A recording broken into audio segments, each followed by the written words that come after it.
नमस्कार। कभी सोचा है कि हमारे देश के लिए, पूरे भारत के लिए कानून आखिर बनाता कौन है? ये एक ऐसा सवाल है जिसके जवाब में ही हमारे देश की पूरी शासन व्यवस्था की कहानी छिपी है। और मजे की बात यह है कि इसका जवाब संविधान के सिर्फ एक आर्टिकल में मिलता है। तो चलिए आज इसी की गहराई में उतरते हैं। तो ये शक्ति, ये पावर आखिर है किसके पास? क्या कोई एक इंसान है या कोई एक संस्था है?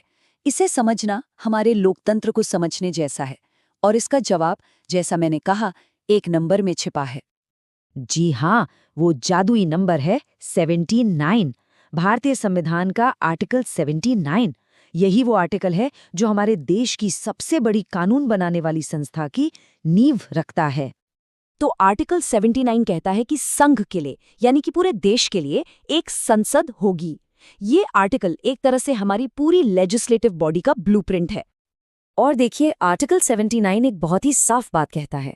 वो कहता है कि संसद का मतलब सिर्फ दिल्ली की वो एक बड़ी सी बिल्डिंग नहीं है। नहीं, संसद असल में 3 चीजों से मिलकर बनती है: राष्ट्रपति और 2 सदन। इसका मतलब ये हुआ कि संसद कोई एक अकेली चीज नहीं, बल्कि एक टीम है जिसमें ये तीनों मिलकर काम करते हैं।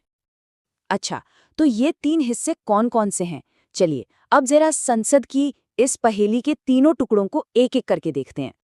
ये हैं संसद के वो 3 मजबूत स्तंभ। सबसे पहले हमारे राष्ट्र के मुखिया, यानी भारत के राष्ट्रपति। फिर आता है उच्च सदन, जिसे हम सब राज्यसभा के नाम से जानते हैं। और आखिर में लोगों का सदन, यानी कि लोकसभा। और ये बात याद रखने वाली है कि इन तीनों में से अगर एक भी ना हो तो संसद अधूरी है। तो ये एक सिंपल सा फॉर्मूला हमेशा याद रखिए। राष्ट्रपति प्लस 2 सदन, लोकसभा और राज्यसभा, इन तीनों को मिलाकर ही बनती है हमारी संसद। ये सिर्फ एक गणित नहीं है, बल्कि ये हमारे लोकतंत्र का वो संतुलन दिखाता है जहाँ कोई भी कानून इन तीनों की भागीदारी के बिना बन ही नहीं सकता। तो आखिर इस 3 हिस्सों वाले स्ट्रक्चर का मकसद क्या है? बिल्कुल सीधा सा जवाब है, पूरे देश के लिए कानून बनाना।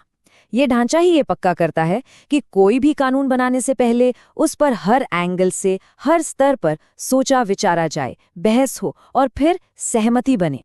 ठीक है, तो अब हमें ये तो समझ आ गया कि संसद किन-किन से मिलकर बनती है।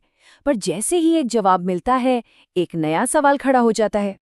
सवाल ये है कि अगर संसद राष्ट्रपति और 2 सदनों से बनती है, तो इन सदनों में, यानी राज्यसभा और लोकसभा में, ये जो सदस्य बैठते हैं, ये आते कहाँ से हैं?